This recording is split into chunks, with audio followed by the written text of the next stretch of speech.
नमस्ते साथीहरू, म रविलाल पुन। यो चाहिँ मेरो आरपीएम क्रिएटिभ युट्युब च्यानलको पहिलो भिडियो।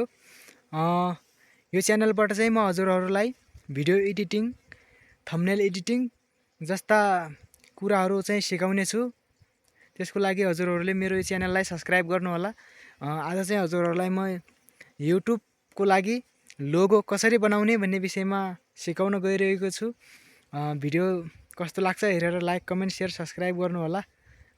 अब चाहिँ लागौँ मोबाइल स्क्रिनतर्फ। सुरुमा चाहिँ तपाईले आफ्नो मोबाइलको प्ले स्टोरमा गएर सर्च गर्नुहोस् पिक्स आर्ट भनेर। यसरी सर्च गर्दाखेरि यो देख्छ। यसलाई चाहिँ इन्सर्ट गर्नुहोस्। मेरो चाहिँ अलरेडी इन्सर्ट छ, म यसलाई चाहिँ ओपन गर्छु। मेरो चाहिँ अलरेडी इन्सर्ट भएको कारणले मैले यसलाई चाहिँ ओपन गरेँ। यसलाई ओपन गरेपछि यहाँ प्लसमा थिच्नुहोस्, अनि प्लस यहाँ पनि प्लसमा थिच्नुहोस्, अनि ब्याकग्राउन्डमा थिच्नुहोस्। ब्याकग्राउन्डमा थिचेपछि तपाईलाई कस्तो ब्याकग्राउन्ड चाहियो त्यही थिच्नुहोस्। मलाई चाहिँ अहिले उदाहरणको लागि यही नै थिचेँ।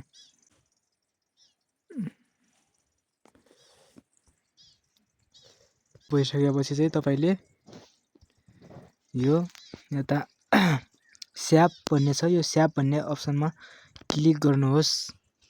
स्याप भन्ने अप्सनमा क्लिक गरिसकेपछि यस्तो ट्यागको यो लोगो आकारमा एउटा डल्लो जस्तो आउँछ। यसलाई चाहिँ अलि फुलाएर यस्तैसम्म बनाउनुहोस्। अनि यसको कलर परिवर्तन गर्नु छ भने यसरी, अब तपाईलाई कुन कलरको बनाउनु मन छ त्यो ट्यागको पछाडि बनाउनुहोस्। मलाई चाहिँ व्हाइट कलर नै ठिक छ, मैले व्हाइट कलर नै चुज गरेँ।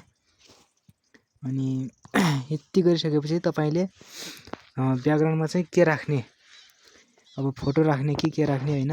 मैले चाहिँ यो यहाँ फोटो अलरेडी मैले बनाइसकेको छु। यो ठ्याक्क रिमुभ ब्याकग्राउन्डवालो फोटो चाहिँ एड गरेँ मैले। यता यो ठ्याक्कलाई यसरी मैले एड गरेँ।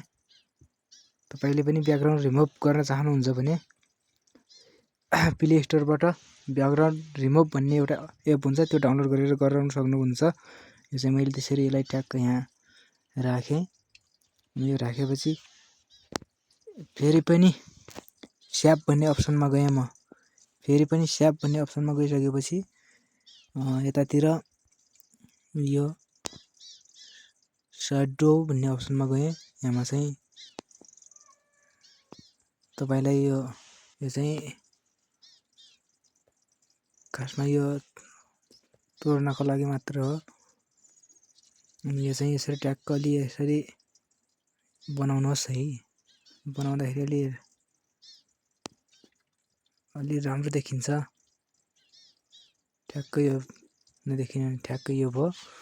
हुनु यति गरिसकेपछि तपाईले अब फन्ट लेख्नुहोस् है। मैले चाहिँ तपाईको च्यानलको नाम छ त्यही लेख्नुहोस्।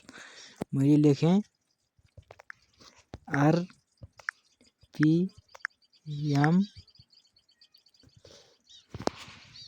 अहिलेलाई यति नै लेखेँ। यस पछाडि यसको कलर चाहिँ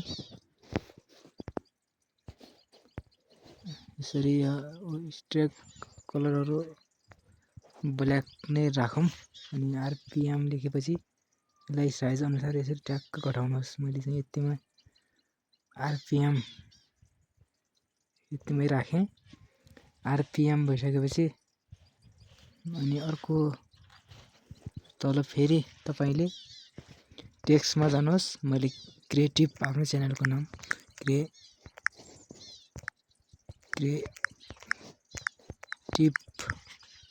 लेखिसकेपछि यसलाई चाहिँ यसको पनि कलर चुज गर्नुहोस्।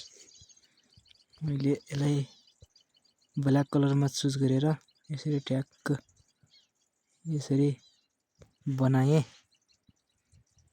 यो चाहिँ मेरो लगभग लोगो भइसक्यो होइन। यो चाहिँ मेरो फाइनल लोगो भइसक्यो। तपाईहरु कस्तो देख्नु भइरहेछ, एकदम राम्रो लोगो भइसकेको छ। अनि यो लोगोलाई चाहिँ यहाँ यसरी सेभ गर्नुहोस्। सेभ गर्दाखेरि चाहिँ यो एडहरू चल्छ। तपाईले अफलाइनबाट पनि बनाउन सक्नुहुन्छ। यो अनलाइनबाट हुँदाखेरि मेरो एडहरू चलिरहेछ। यो डाउनलोड एन्ड अनलाइन कपी हुनेछ। मैले चाहिँ यो ठ्याक्क डाउनलोड भइसक्यो क्या। तपाईँ यहाँ ग्यालेरीमा देख्न सक्नुहुन्छ।